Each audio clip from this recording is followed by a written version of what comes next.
Well, thank you very much. It's an honor to be here. The weather was a little rough, but there was no way I was going to miss it. And I see we have a lot of media here. That's nice, always nice. They're our deep friends, right? But we're getting better over the years, much better. But I do want to say hello to everybody. This is a special place to me, and we're going to have a big victory. The polls are looking tremendous in Michigan and Wisconsin. And we're going to do something I think that's very, very special. I think it's going to be a very special election. I've been saying November 5th of this year is going to be the most important day in the history of our country. I believe that. So just remember that. We're here this afternoon in Grand Rapids, Michigan, 1,283 miles from the southern border. You've been hearing a lot about the southern border over the last couple of years. We put up a chart which is border related. And you see the lowest point in history was just before I left. Just as I was leaving, that was the lowest point. You see the arrows pointing? And I think that chart spells out better than anything I can say today. In fact, I don't have to say anything. I can just leave. Just take a look at that. That is the best. And then it looks like a rocket ship went off. When you look at the other numbers, it's a shame. It's a sad shame. Under crooked Joe Biden, every state is now a border state. Every town is now a border town because Joe Biden has brought the carnage and chaos and killing from all over the world and dumped it straight into our backyards. And people are coming in from prisons and mental institutions. And nobody's ever seen anything like it. Under the Trump administration, we had a tough policy of getting the bad people out. We wanted to get them out. We took them out by the thousands, and we took as an example, the MS-13 gangs out. The countries didn't want to let them back in, and I said, well, then we're not giving you any money. We give them so much money, in this case, $793 million. I said, that's okay. We're not going to give you any money. And they said, well, we'd be glad to have MS-13 coming back into our country. Be an honor. And they took them back, but they wouldn't take them back under Obama. Under the Obama administration with Biden, they wouldn't take them back, and I was told that they won't take them back. And I said, really, what do we give them? And it was close to $800 million. I said, tell them we're not giving it to them anymore. And they immediately said, let's take them back. That negotiation, sheriffs lasted about 3 minutes, and we succeeded. That was an easy one. Now under Biden, the bad ones are coming in at a level that nobody ever thought was even possible. Nobody thought this was possible. In Venezuela, the crime is down 67% from what it was a year and a half ago because they're taking all of their gangs and all of their criminals and they're depositing them into the United States of America. Venezuela, think of it, their crime. Wouldn't we love to have a statistic where crime is down 67%? Ours is only going in one direction, and it's going to be very bad now because we have a new form of crime. It's called migrant crime. They're having fistfights with our police officers right in the middle of streets. They're sending prisoners, murderers, drug dealers, mental patients, and terrorists, the worst they have in every country, all over the world. This isn't just in South America. They're coming from the Congo, from Yemen, from Somalia, from Syria. They come from all over the world, China. Many of them are military age, which is a very strange. You don't see very many women coming in, and you see a lot of them coming in about 19 to 25, 26 years old, and especially from China. We have 29,000 over the last few months, 29,000 from China, and they all seem to be perfectly fit for military service, ready for military service. It's crazy. This is country changing, it's country threatening, and it's country wrecking. They have wrecked our country. But I stand before you today to declare that Joe Biden's border bloodbath, and that's what it is. It's a bloodbath. They tried to use that term incorrectly on me 2 weeks ago. You know, it's all about misinformation. That's all they do is cheat on elections and disinformation, misinformation, fairly closely related, those two words. But they basically mean that it's all talk, but it's a border bloodbath, and it's destroying our country. It's a very bad thing happening. It's going to end on the day that I take office, which will be January 20th. It'll end. And thank you. I want to thank members of Congress. A lot of great congressmen are here, warriors, really. They've fought with me for a long time. John James, John Molinar, and Jack Bergman. They're great friends of mine, and they love your state. They love your state. I want to really thank and congratulate, because this guy has gone like a rocket ship. I've never seen it. Well, I have a couple of times. We've got a lot of people elected. Those endorsements are pretty good. But, you know, you still have to endorse the right person. Otherwise, it doesn't work. And your next U.S. Senator, Mike Rogers, who's going to be fantastic, wherever Mike is. Wherever Mike is. Thank you, Mike. Thank you, Mike. He was a great congressman. He was a tough guy, too. He had one little sabbatical. He went to CNN for a little while, and it's okay, you know. They say gotta be. But other than that, he's been great. Well, that's good, because now you'll get a few of the more moderate people who are being nice. But he's a very respected person.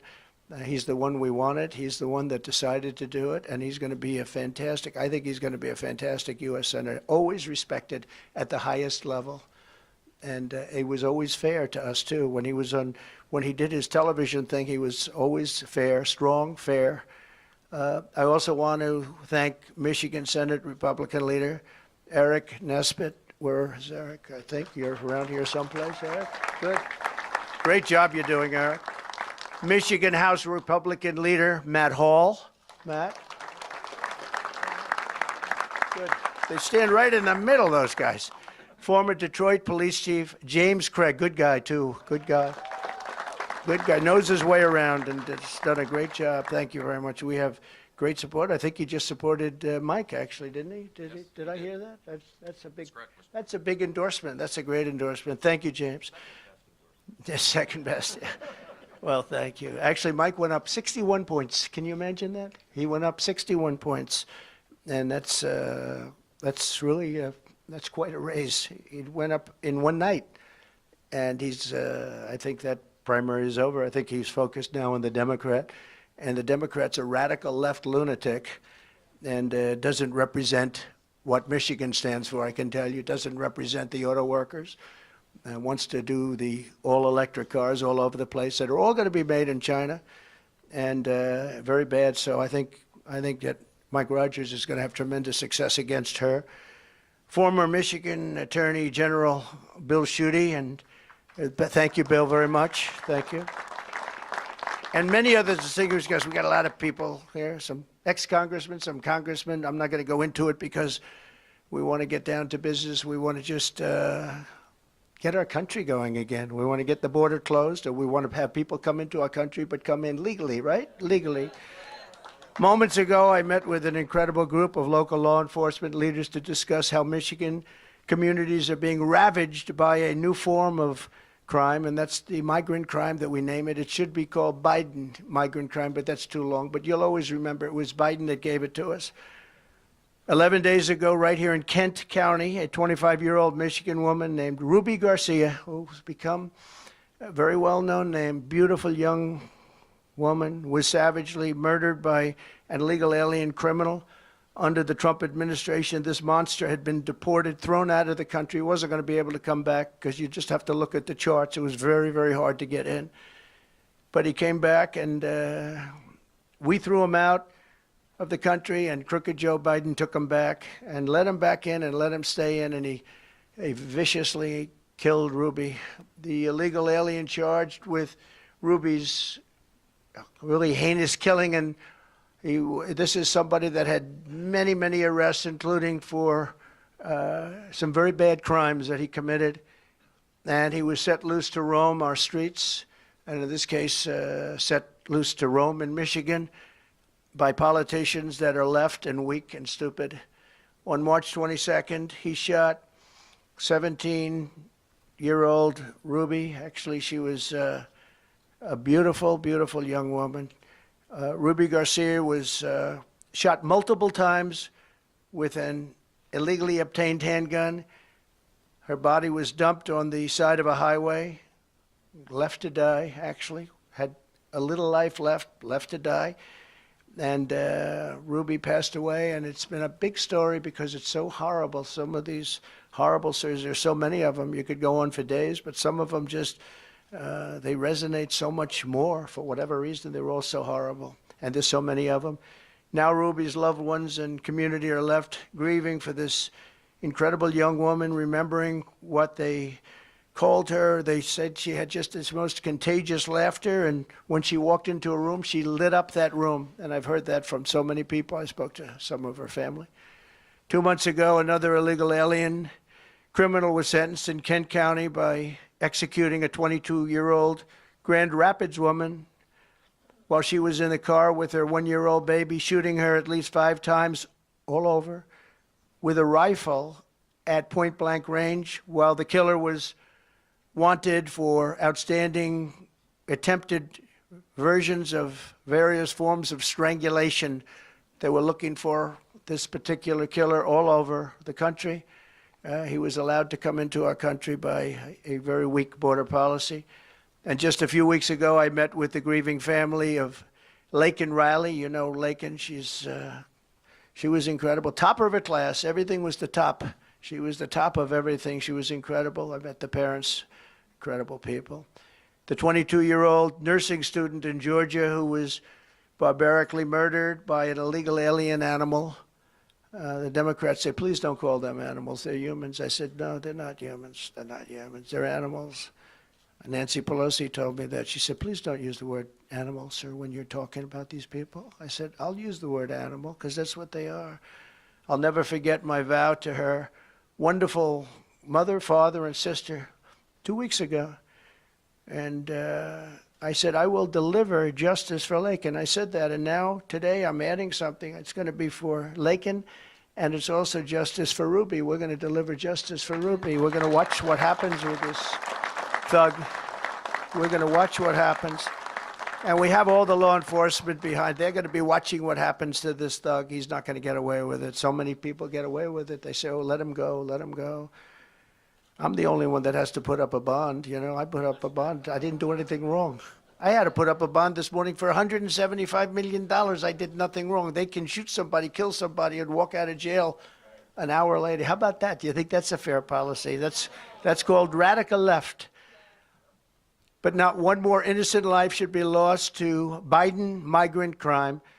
The first step to restoring safety in America is to fire crooked Joe Biden, get him out November 5th, and we're going to get him out. We're going to have more people voting, I think, than anybody can even imagine. And if that happens, if we swamp them, you know, swamps too. First, you want to drain the swamp, but you want to, for purposes of voting, you want to swamp them. And we're going to swamp them, and they won't be able to cheat because they're very good at that. 3 years ago, we had the most secure border in U.S. history, and you see that up there. We ended catch and release. We built 571 miles of border wall very successfully. We're all ready to add another 200. That's far more than I said I was going to build, but it worked so well.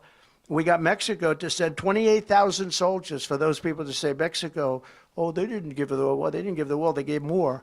They gave us 28,000 soldiers for years. That's why my numbers were so good. 28,000 soldiers. I said, you have to give them. They said, we wouldn't do that. Why would we do that? By the way, did you see Mexico's now asking for $20 billion a year to even sit down and talk to these people? They wouldn't ask me for that. $20 billion a year. Have you seen that? I don't know, Mike Rogers. I think we're going to have to stop that. But $20 billion a year they want just to sit down and talk. Think of it. How crazy is it all? Where have we come? But they said, no, we won't give you soldiers. Why would we do that? Oh, he said, yes, you will. Oh, you're going to give me the soldiers. No, we will not do that. Of course, you know, that's what you'd say. That's what I'd say. You will do it 100%. I will do anything you ask, including I will make a really major bet. You will do it. The 28,000. Nope, we won't do it. I said, here's the story. If you don't have this approved, it was Friday evening, immediately I'm going to sign a bill where we're going to tariff your cars and all of the other things you send in to hurt Michigan and to hurt other, but regardless of that, because the new threat is China is now building factories, not with me, they weren't, in Mexico. They're going to build cars in Mexico and sell them, and they think they're going to sell them over our border with no tax, okay? Not going to happen with me. With Biden, it's going to happen.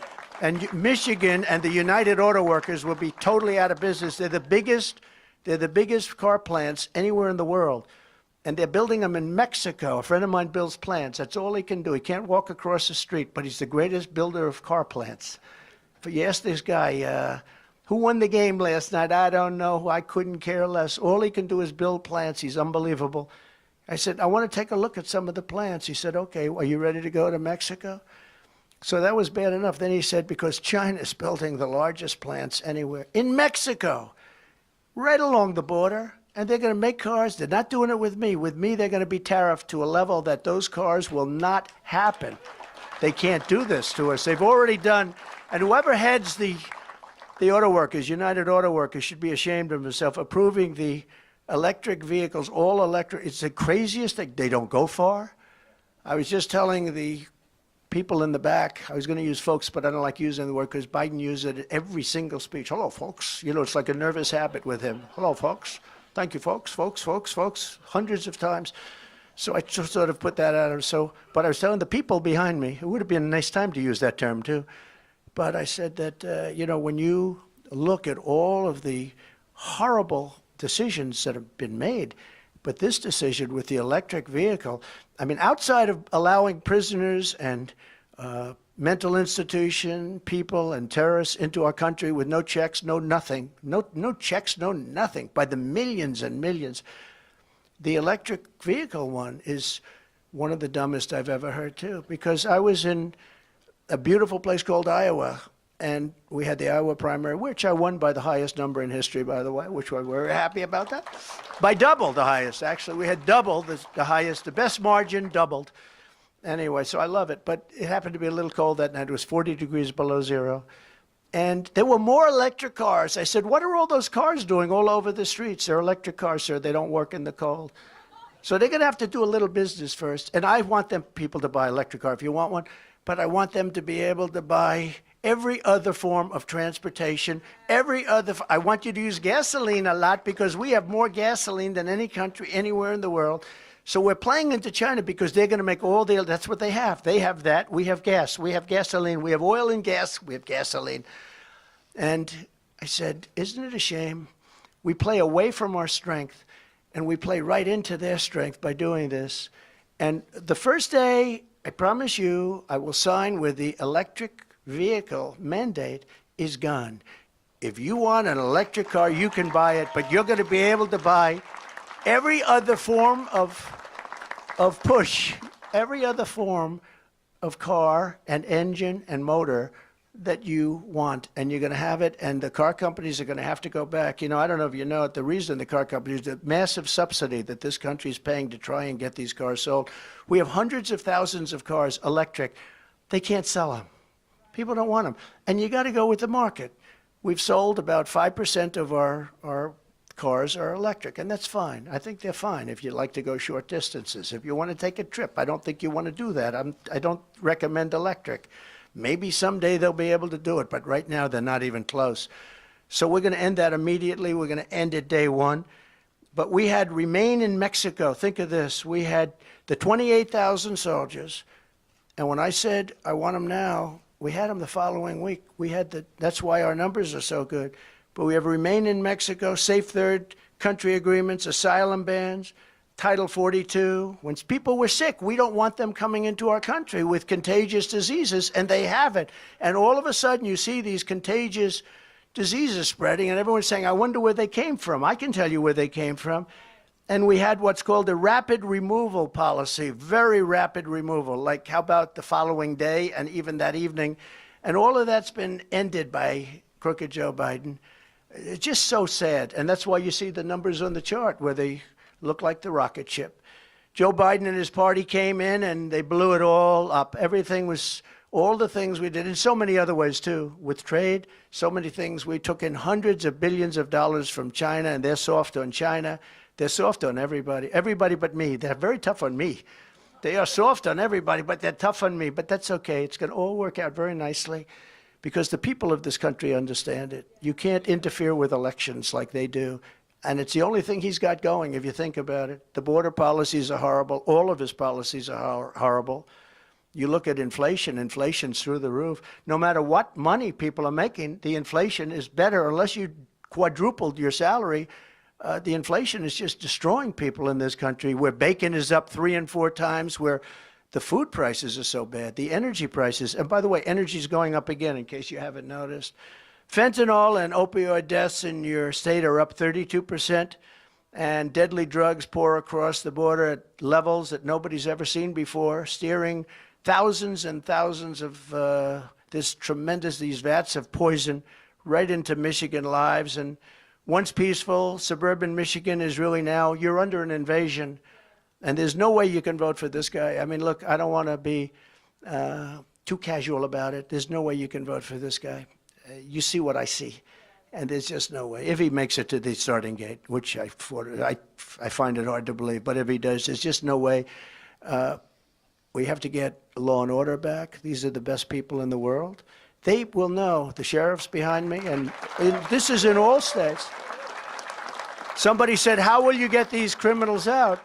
I say the sheriffs, the police officers, the police, law enforcement, in their local communities, they know every bad kid, they know every bad person, they know their first name, their middle name, they know their phone numbers, they have their cell phones, they have everything about them. They know exactly what to do and how to do it. These guys know exactly what I'm talking about, but we have to let them do their job, and we're going to work out a federal immunity for police so they're allowed to do their job without losing their house and their pension and everything else when the liberal governors and mayors don't back them. In Troy, Michigan, a band of illegal alien thieves recently went on a rampage at a local mall, breaking into the diamond store, smashing the display cases with hammers, attacking the employees, and making off with armloads of jewelry. You read about that, a lot of jewelry.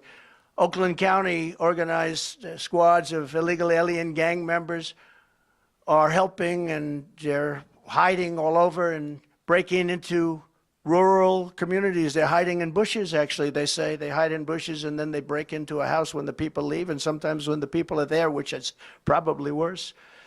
But into the rural communities, suburban communities. And, you know, the suburban housewives actually like Donald Trump. You know why? Because I'm the one that's going to keep them safe. They like to say, well, the suburban housewives, I don't know. I think I do great with the suburban housewives because they want to remain safe. But they loot the jewelry, they take their purses, electronics, watches, all of their cash, and the people come back and they say, what happened? If you don't want illegal alien criminals crawling through your windows and ransacking your drawers, then you must vote for the fact that we have to throw crooked Joe Biden out as fast as possible, the damage he can do, and we're talking about a certain type of damage. An even bigger damage could be World War III, because this guy has no clue. He can't put two sentences together.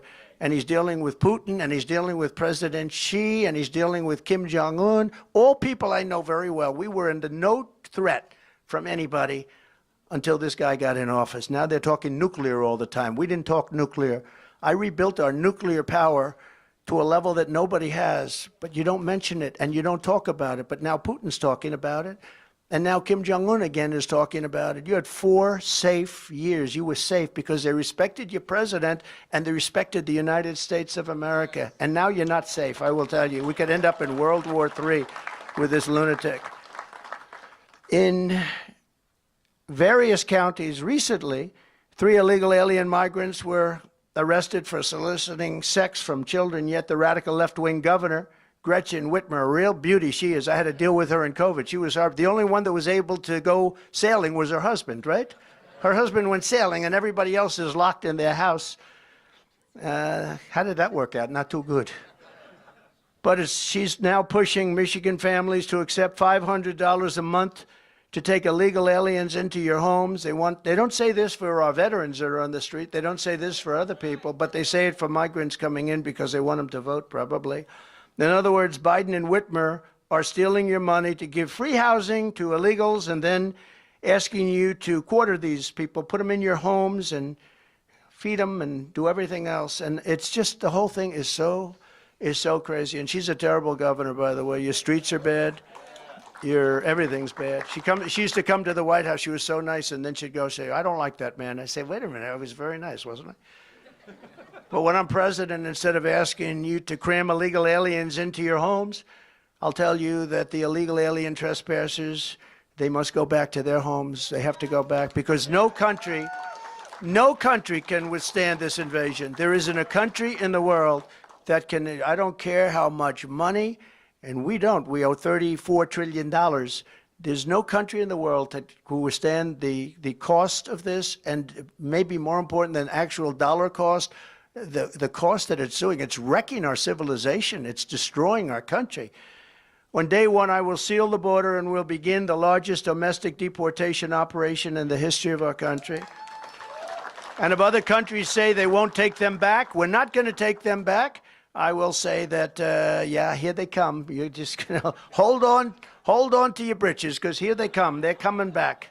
Congratulations. And if you don't think these countries send them, and they send the people, by the way, that they want out, they're not sending their finest.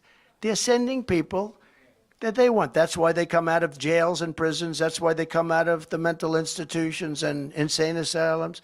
Human trafficking now is at mostly women, is at the highest level. We had it to the lowest level in 37 years. I had it down to the lowest level in 37 years, and now it's at the highest level ever. And this is human trafficking, mostly in women. We will stop the plunder, rape, slaughter, and destruction of our American suburbs, cities, and towns. We will end deadly sanctuary cities immediately. I will shift massive portions of federal law enforcement to immigration enforcement, and we will impose a naval blockade on the cartels, and we will hit the cartels very hard, but we're going to impose a naval blockade, because when the land gets clogged, you know, these are rather smart people. They go this way with the boats. They have some pretty good boats, too. I tell you, they have a lot of money. They have unlimited money. The money they've made more money than the corporations that you read about on the covers of the magazines. Don't make the kind of money these cartels are making. Now I'd like to invite some of the heroes, really, law enforcement professionals here to speak, say, for just a few minutes, the Biden border bloodbath. They want to talk about it, and we will talk about it. Our country is in trouble. We're a nation in decline. We're not going to let it happen. We've got to stop it. We've got to win on November 5th, and it's all going to stop, and it's going to stop very quickly. Thank you very much. If I could, I'll ask Police Officers Association of Michigan, President James Tiganelli, to come up. He's a fantastic man, respected all over the country. Thank you. James, please.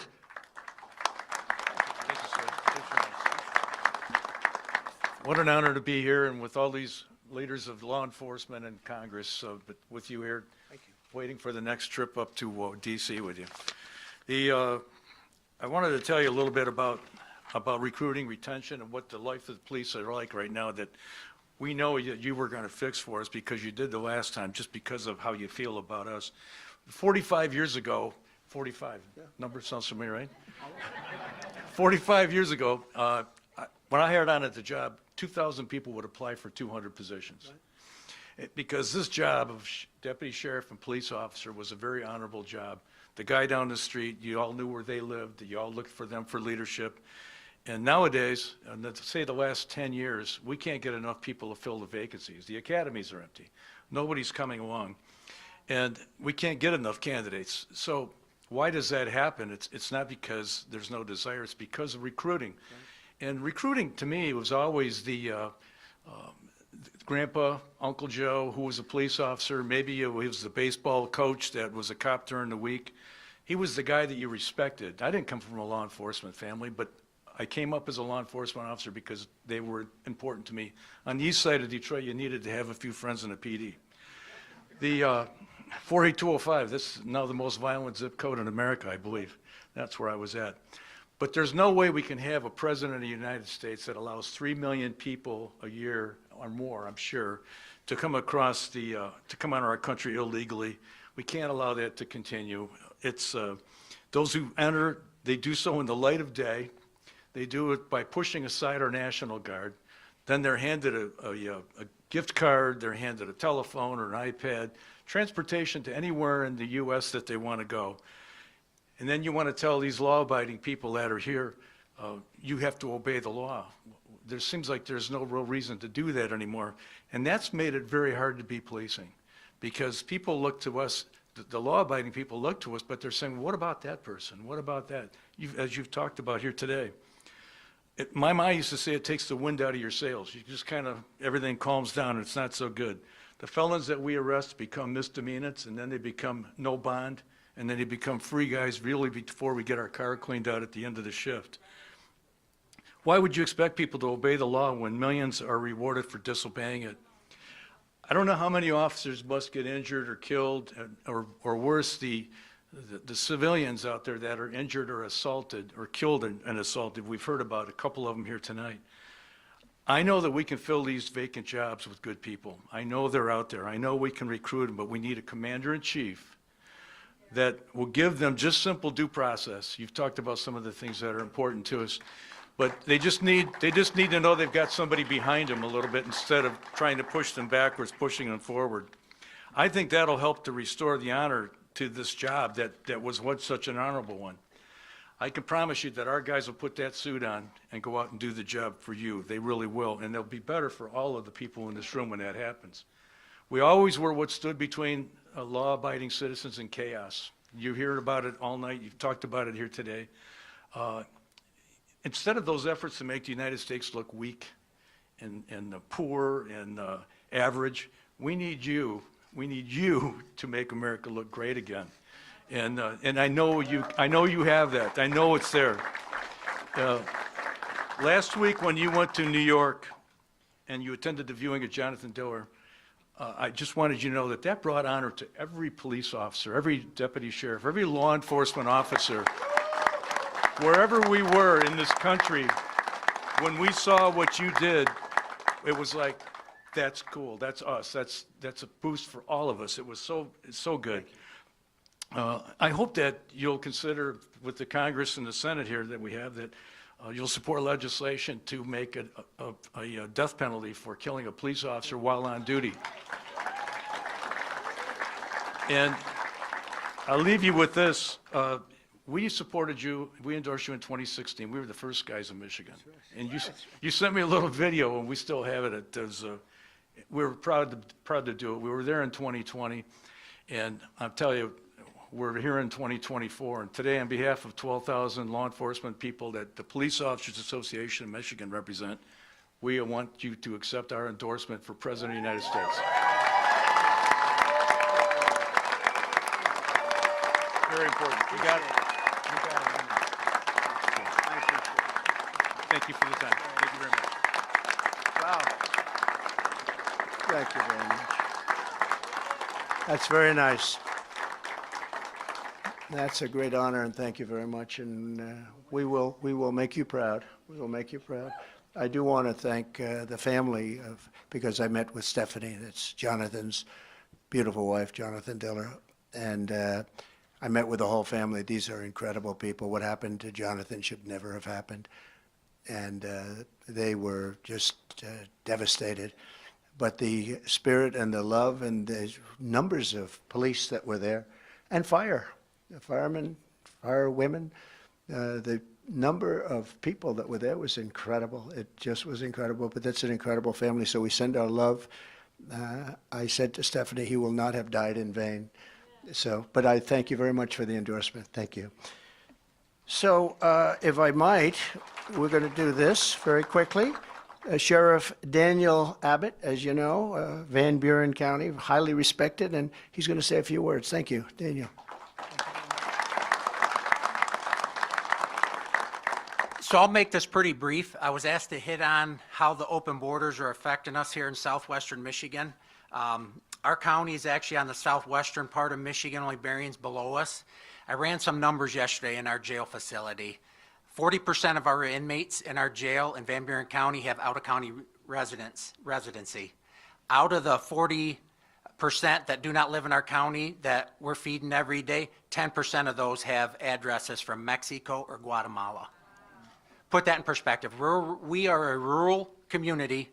10% of the folks in our jail are from Mexico or Guatemala.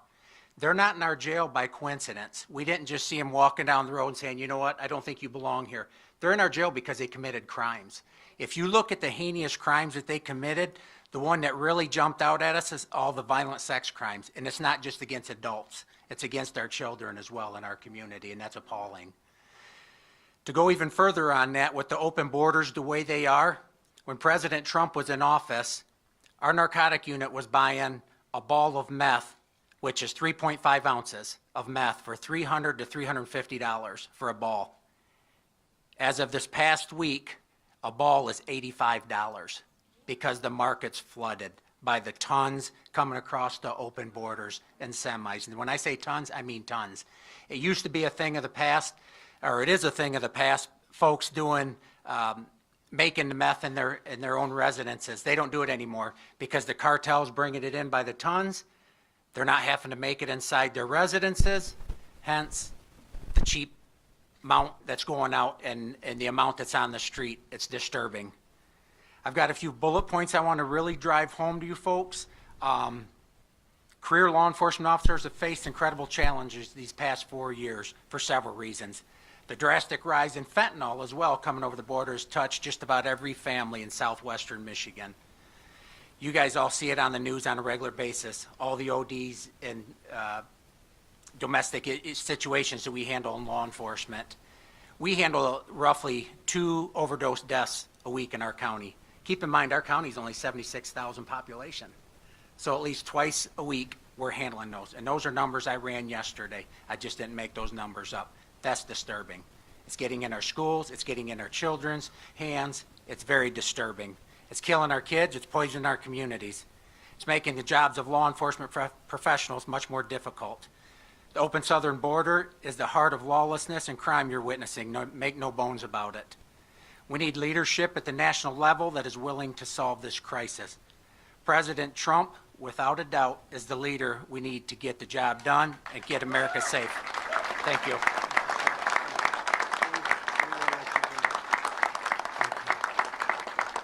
Thank you very much.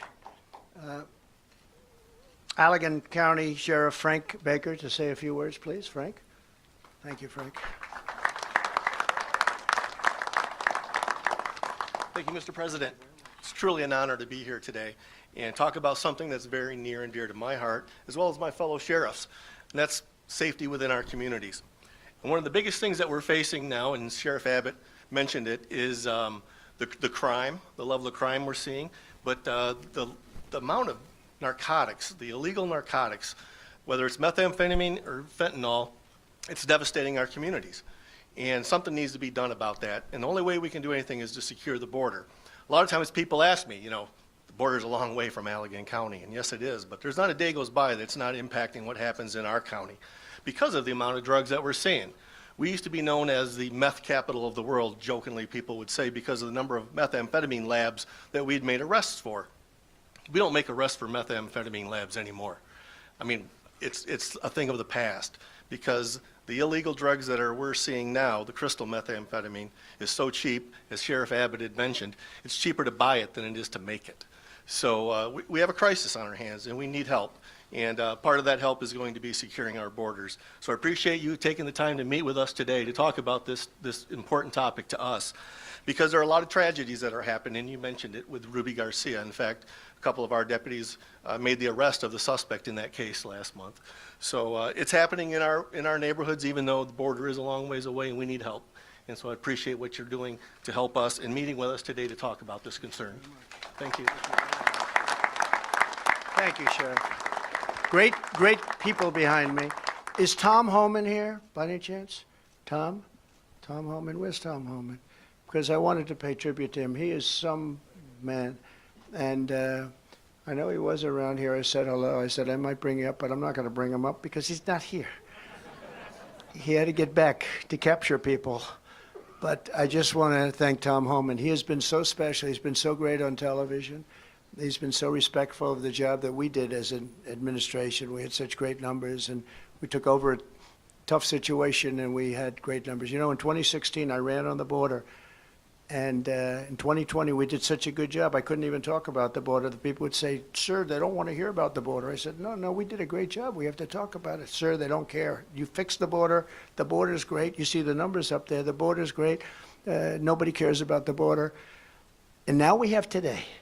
Today, the border is 100 times worse than it ever was in 2016. I call it peanuts. That was peanuts. That was small time. And today it's the worst border anywhere, I think, in the world. There's never been a border like this anywhere in the world where millions and millions of people are coming. Thousands of people come over an hour. And there's never been anything like it. We're going to fix it. We're going to close it. And we're going to do many other things that we're not here to talk about, but we're going to make our country great again. We are not now a great country. We are a country that is in serious decline. And we're not going to let that happen to our country. We're going to fix the economy. We're going to get inflation under control. Inflation's up probably real numbers 50% in the last few years, and people are being destroyed just going to the grocery store. That's where I hear it the most. They go out for groceries. They can't believe it. They're paying 4 and 5 times more than they did 2 or 3 years ago.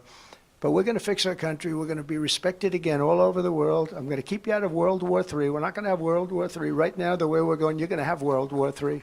And we're going to do a real job. We gave you the largest tax cut in history, largest regulation cuts in history.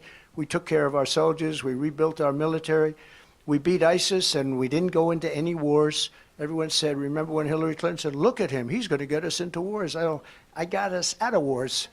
And but we knocked out ISIS, and we knocked out everything we had to do, and we rebuilt that military to a level. Unfortunately, he gave a lot of it away to Afghanistan. But as much as it was a small portion compared to what we did. We rebuilt our entire military, and I'm very proud of it. We have a great military. They're not woke like people think. A couple of people on top are. They'd like to be, but we're not. Our military is amazing. What they did with ISIS was supposed to take 4 years, and it took me a couple of months to knock out ISIS 100%. You remember I had it down to 97%, and the media started saying, sir, it's not 100%. I said, I've got problems. I better do it. So we took a few more weeks, and we got it down to 100%, and they admit it. And just one of those things. But the people behind me are incredible people. They're heroes. They're heroes. And you have a couple that are going to be elected very soon, and they're going to do a real job. They love Michigan. They love the country, and they're going to do a real job. It's an honor to be here. I'll be back a little bit before November 5th. I'll be back as many times, because this is a very important state. You win Michigan, you win the election. You win Michigan, you're going to win the election. And so we'll be back, and we'll be back to Wisconsin. I'm heading for Wisconsin right now, and we're going to be back there quite a bit too. We're going to put it all out, because if we don't win on November 5th, I think our country is going to cease to exist. It could be the last election we ever have. I actually mean that. We don't win. I think this could be the last election we ever have. That's where our country's going. So I just want to thank you all. Thank you very much. And I just want to thank you all very much. It's an honor. I'll see you soon. And again, give these people a big round of applause. Thank you very much. Thank you.